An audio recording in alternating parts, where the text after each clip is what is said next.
Stories, fables, ghostly tales.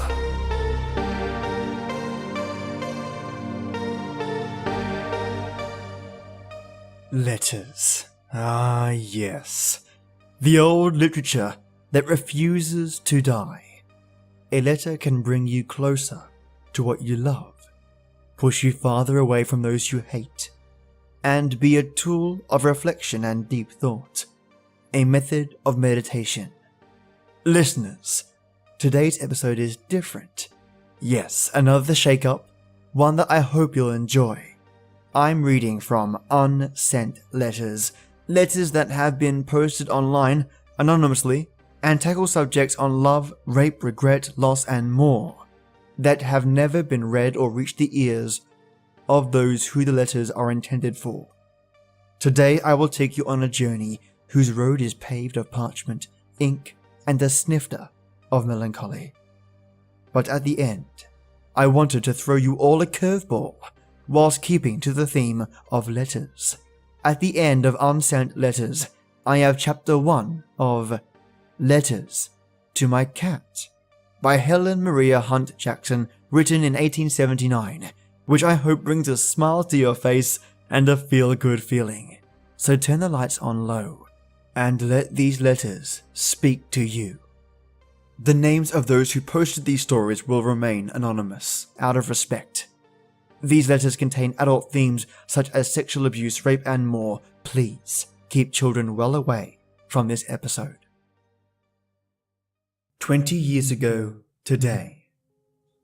20 years ago today, you were taken away from me because some kid partied all night.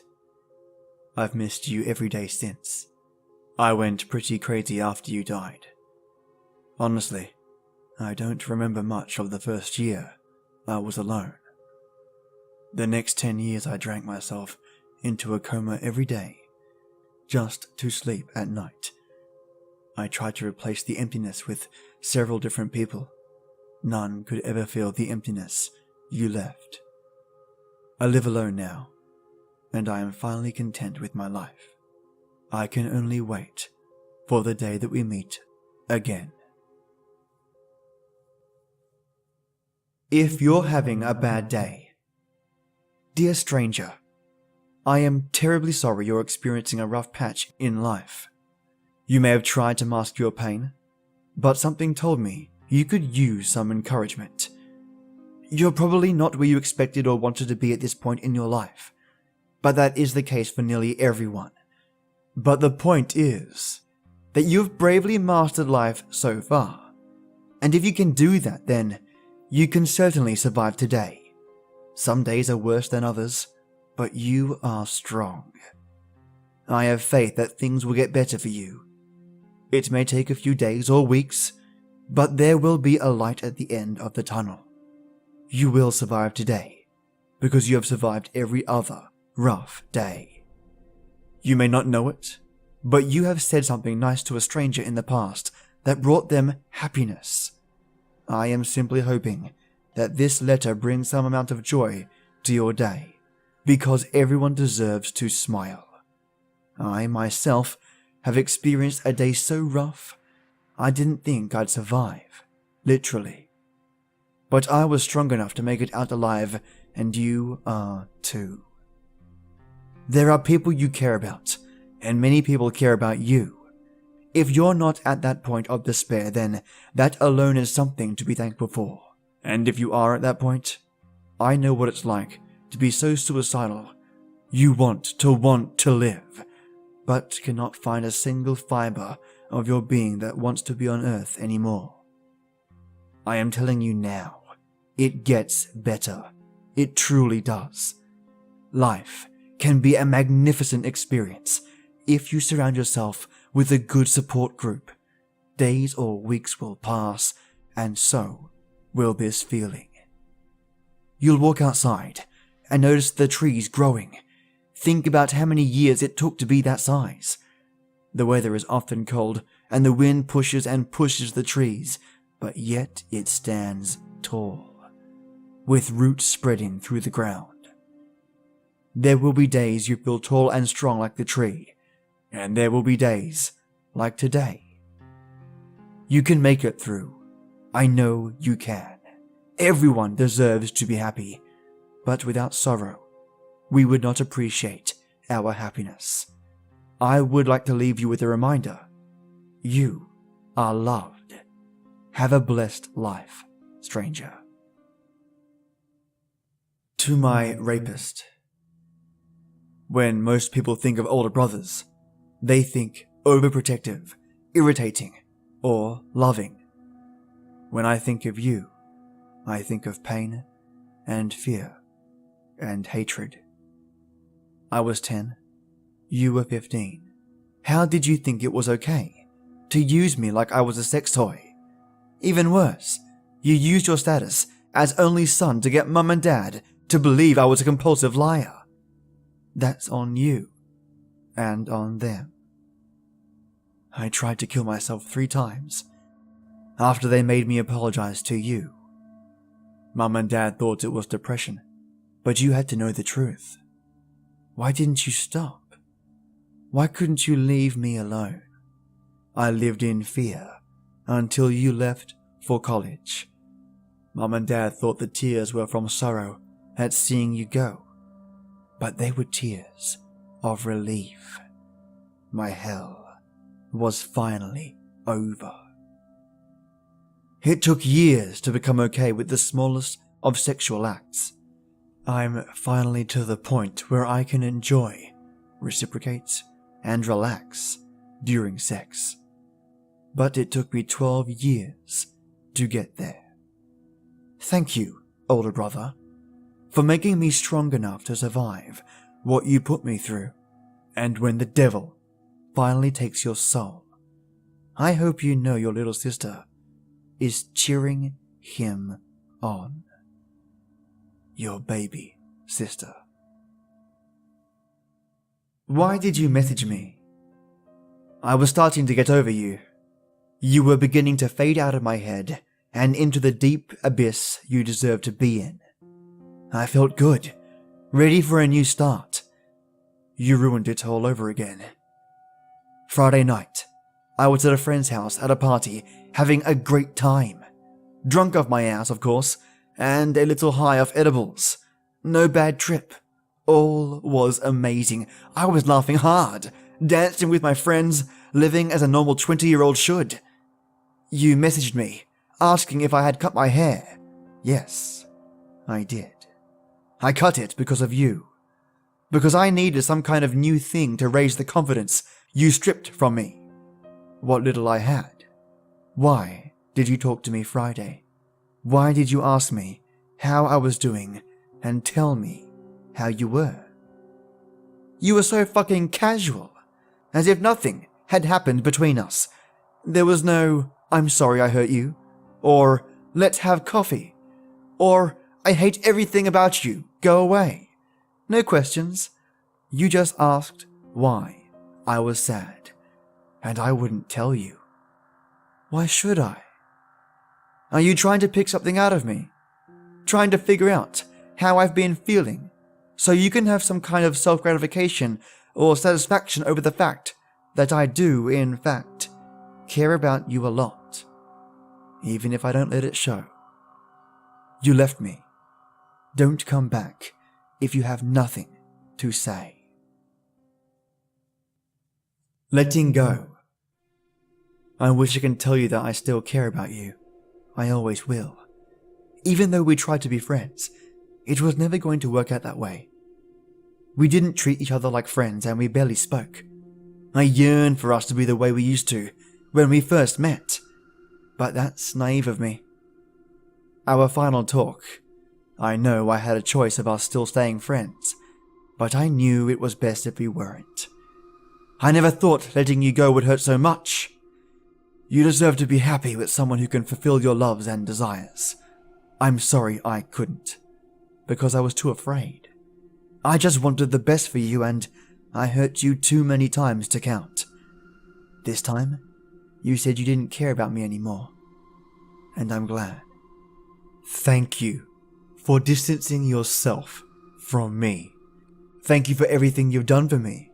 When we met, meeting you was a blessing, and I'm so grateful to have the chance of getting to know you. You have a beautiful soul and a loving personality. I hope one day you'll be treated with respect, care, and love you deserve. I will miss you. To the love of my life. You are the love of my life. I know we have complications to work out first, before we are truly together forever. I wish we didn't have to wait, but we have no choice. When we are not together, I miss you with all my heart. I think about the way you hold me in your arms. I find nothing but peace, and makes all my stress melt away. When we're together, the time seems to fly by, and I have to leave again, until tomorrow. We can talk about anything, and we have our moments of silence and no words are needed. Both of us have dark sides, but we both know them well, and love each other free of judgment. I know more about you and you me than anyone else in our lives. I cannot wait to be in your arms again soon, my love. You are my heart, and I am yours. Love me. The reason why I'm afraid to love you. I'm afraid. I'm afraid to reach out. I'm afraid of getting hurt. I'm afraid of the love that you can give me and the possibility of losing it in one day. I'm afraid of what you might think if I tell you how I feel. I'm afraid to love you, and in the end, you might not feel the same way. I'm afraid I might love you too much that it consumes me. I'm afraid to let you in when I've taken so long to build this wall. I'm afraid I might be someone who can forgive but can't let go. I'm afraid because you'll be the first. So, go easy on me. Behind this wall is me. There's so much I need to say, and it's things you won't really expect or things you won't really think much about, but they're so important for me to talk about. Some are little things, others are big and more important, yet I feel paralyzed. My heart races, and I cannot even find the words or even bring myself to say, hey, or ask how your day has been, or how you are feeling. I don't know why. I just don't have the energy. I just do not feel anything right now. I've realized some things. I'm so close to making a change, so close to at least starting to find happiness, but at the same time I feel like I've just closed myself off, like I don't trust you anymore, or that I feel you do not care. I told you not to let me push you away. I need you to not let me. Or maybe I feel this way because I don't want to hurt you. I made that promise to never do that. I know that you're finally starting to feel better in yourself, and I feel like I am just forcing you to be there for me, instead of focusing on yourself. And I know full well that I'm asking for a lot, that I'll need a lot. What I'm going through isn't just going to magically get better one day. I know that I'll hurt you. Are you okay with that? I love you so much, or at least I think I do. I don't really know what love is anymore. You are so special. You're the only person I truly trust. The only person I've trusted for a long time. You soothe my pain and help me see myself for who I am. I want to show you more of who I am, but first I guess I need to find it on my own. I don't want to be afraid of how I feel. I don't want to be afraid to feel. There's so much I want to say, so much I want to do, so much I want to show you. But I feel I won't have the chance. Or maybe I've already wasted my chances. I wish I could hear your voice. I wish I could look into your eyes. I wish things were different. Dear lady who helped me after a car accident back in 1995. That morning on my way to work, minding my own business, I got T-boned by a guy who decided he didn't need to stop at the end of his driveway. He pulled out and smashed into my passenger side. My head hit the window and I was seeing stars, so much so that I lost control of my car for a few moments and landed up on the other side of the road. I was able to control it at the end, to brake and stop it, thankfully. I have never been so shook up and scared. My brain was utterly scattered. I was shaking and distraught, and out of nowhere, you came along. You opened my door, leaned in, and were so kind and soothing to me. You stayed with me till the ambulance came. I have never forgotten your kindness that day. I wish all the time I had been able to thank you. I hope that in a time of need for you, that the universe returns the favor and lends you a hand when you need it. Thank you so much. You're not the only one scared. My love, how you frustrate me so. Do you really know what you want? Because I've known what I wanted this entire time, and that's you. I loved you the moment I saw you. I've given you space, I've given you time, I've given you understanding. I've been taking very good care of your guarded heart, because I've wanted to be there when you decide to put down the gates and let me in completely. You've said I make you happy. You say you've never been with anyone like me before. You tell me how lucky you are to find a kind and loving woman like me. But yet, you're scared. Guess what? I'm scared too. I'm terrified. You're my first girlfriend. All of this is new to me too. But here's where we're different, you and me. I believe if there's a spark, and it grows into a fire, and things are going great, why snuff it out? Why end something amazing? Because you think this is the best it will get? I wish you would give me a chance. Be realistic, you say. We live 3 hours away. We both have our own lives and well-established careers. We both will be busy soon and won't have time for each other. Did I not consider that, you ask? Well, my love, I did. And I decided you were worth it. I know exactly what I want. I want you. I want to continue getting to know you better. But it's become very clear that you don't know what you want, and I might have to end things soon. But, my love, why are you so scared? That can only go right. If we're over, the only thing I could ever say to you is thank you, because you made my life so much brighter being in it. It's better to have that one brief spark than a lifetime of pure darkness. How I feel about you. You make me happy. I feel super warm inside when you walk in the room, and everything becomes calm and tranquil. Your smile makes me smile. Your laugh makes me laugh. I'm not a people person. I wouldn't mind spending the rest of my life and waking hours with you. I like you. I like you a lot. I notice that when I'm tired or bored and we start talking, I immediately perk up. All my senses are enhanced. I feel more alive. I want to hug you so bad.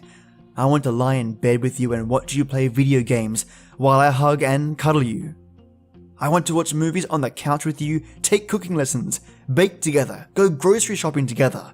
I want to paint something with you, do a duet, kiss you, hug you, play paintball with you, watch the stars with you. It doesn't matter what we do, as long as I do it with you. I want to cup your face in my hands and tell you how much I love the way your hair curls, and how much I love the way your glasses look on you, how your laughter fills my ears with joy, and how your teasing and mocking nature makes me giggle. We tease each other a lot and it's really cute. When you told me you wanted to hug me, I got really excited. I want to hug you too. When we stayed up together until 4 a.m. on New Year's Day, I wanted to tell you I really liked you. When you came to my house for that party, I wish you were the last one to leave. I want to take you to my room and do certain things to you. I want to take you to my room and cuddle with you. I want to take you to my room just so we can dim the lights and whisper sweet nothings to each other as midnight creeps up on us. With you, I could survive without Wi-Fi. With you, I could be successful at anything in life. With you, nothing could make me sad. With you, my life would be 1,000,000 times better. And I love that we're taking things slow. I like that we're getting to know each other first and talk more before you immediately tell me you like me and want us to date. Before you jump in to say, I love you after a few weeks. Even though we've known each other for almost a year now. I'm glad it took us a couple of months to realize we had feelings for each other. And I can feel us getting closer to the confession date. I really want to hug you. But for now, I'll pretend my stuffed animals are you. For now, I'll pretend you're right here next to me.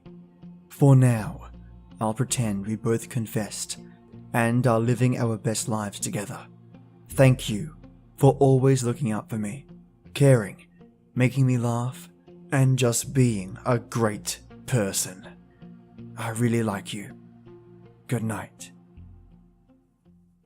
Letters from my cat. My dear Helen, that is what your mother calls you, I know, for I jumped up on her writing table just now and looked while she was out of the room. And I am sure I have as much right to call you so as she has, for if you were my own little kitty and looked just like me, I could not love you any more than I do. How many good naps I have had in your lap, and how many nice bits of meat you have saved for me out of your own dinner. Oh, I'll never let a rat or a mouse touch anything of yours so long as I live. I felt very unhappy after you drove off yesterday, and did not know what to do with myself. I went into the barn and thought I would take a nap on the hay, for I do think going to sleep is one of the very best things for people who are unhappy. But it seemed so lonely without old Charlie stamping in his stall that I could not bear it. So I went into the garden and lay down under the damask rose bush and caught flies. There is a kind of fly around that bush which I like better than any other I ever ate. You ought to see that there is a very great difference between my catching flies and you doing it. I have noticed that you never eat them, and I have wondered that when you were always so kind to me, you could be so cruel as to kill poor flies for nothing. I have often wished that I could speak to you about it. Now that your dear mother has taught me to print, I shall be able to say a great many things to you, which I have often been unhappy about because I could not make you understand. I am entirely discouraged about learning to speak the English language, and I do not think anybody takes much trouble to learn ours, so we cats are confined entirely to the society of each other. And it is very lonely too, in a place where there are so few cats kept as in Amherst. If it were not for Mrs. Hitchcock's cat and Judge Dickinson's, I should really forget how to use my tongue. When you are at home, I do not mind it, for although I cannot talk to you, I understand every word you say to me. And we have such good plays together with the red ball, that it was put away now in the bottom drawer of the little workstand in the living room. When your mother put it in, she turned round to me and said, "Poor pussy, no more good plays for you till Helen comes home." And I thought I should certainly cry. But I think it is very foolish to cry over what cannot be helped. So I pretended to have got something into my left eye and rubbed it with my paw. It is very seldom that I cry over anything unless it is spilt milk. I must confess, I have often cried when that has happened, and it always is happening to cat's milk. They put it into old broken things that tip over at the least knock, and then they set them just where they are sure to be most in the way. Many's the time Josiah has knocked over the blue saucer of mine in the shed, and when you have thought that I had had a nice breakfast of milk, I had nothing in the world but flies, which are not good for much more than a little sort of relish. I am so glad of a chance to tell you about this, because I know when you come home you will get a better dish for me. I hope you find the horse chestnuts which I put in the bottom of the carriage for you. I could not think of anything else to put in, which would remind you of me. But I'm afraid you will never think that it was I who put them there. And it will be too bad if you don't, for I had a dreadful time climbing up over the dasher with them, and both my jaws are quite lame from stretching them so, to carry the biggest one I could find. There are 3 beautiful dandelions out on the terrace, but I don't suppose they will keep till you come home. A man has been doing something to your garden, but though I watched him very closely all the time, I could not make out what he was about. I am afraid it is something you will not like, but if I find out more about it, I will tell you in my next letter. Goodbye, your affectionate Pussy. Now those were interesting letters, and who knew cats could write and read? On a serious note, for those of you who are suffering with depression or know someone who is, and are unsure on where to start, in Australia, please contact Beyond Blue. They tackle anxiety, depression, and suicide, and have great resources. The number you can call over here is 1300 22 4636 to talk to them over the phone, or even chat to them online. Regarding American contacts and resources, you can contact National Suicide Prevention Lifeline, 1-800-273-8255, the National Child Abuse Hotline on 1-800-422-4453, and the Rape, Abuse and Incest National Network, known as RAIN for short, on 1-800-656-4673. I'll also attach a siteguides.com link which has a lot of good contact sources to work with and for reference. Now back to the letters. When I found these unsent letters, I was fascinated and really wanted to share them with you and get an idea if you enjoyed them or found them too negative. What do you think? Did they do anything for you? Sometimes it can be cathartic reading other people's problems or issues, grappling with what you would do in their situation. I, for one, was able to see a different side of humanity in their writings. These unsent letters can have a profound effect on the reader in knowing that the pain has been endured, that the author spilled their thoughts onto a page you're now reading, creating a unique connection and story that belongs in a pocket of time all on its own.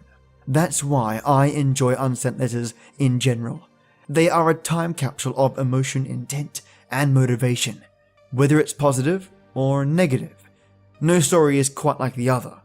I'll definitely be including the link to Unsent Letters, so any of you can hop on and read them yourself. And what about the letters from my cat? Just brilliant. Let me know if you'd be interested in listening to more from her. I just find them so entertaining. A slice of life all about a cat. Brilliant. Now this Wednesday I'll bring the creepy, and we'll work extra hard to get your skin crawling.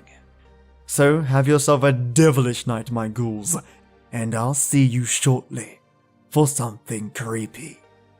As always, till next time.